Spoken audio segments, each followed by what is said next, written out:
দেশনেত্রী বেগম খালেদা জিয়া তিনবারের প্রধানমন্ত্রী গণতন্ত্রের মা। আজ তিনি ঢাকা ইবারকিয়া হাসপাতালে অসুস্থ অবস্থায় আছেন।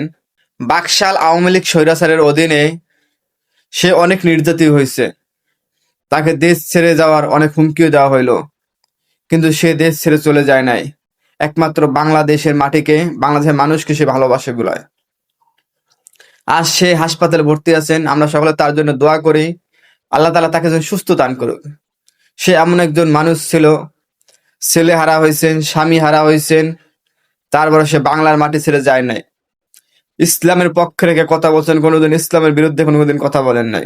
শাপলা চত্বর ঘটনায় হেফাজতে ইসলামের উপর যে অত্যাচার চলছে, ভাবে তাদেরকে গুম খুম করা হয়েছে, তার পাশে থেকে সে প্রতিবাদ করেছেন। এই বাকশাল আওয়ামী লীগের শেখ হাসিনার অধীনে দেশনেত্রী বেগম খালেদা জিয়া গণতন্ত্রের মা, তাকে অনেক কিছু নির্যাতিত সহ্য করা লাগছে।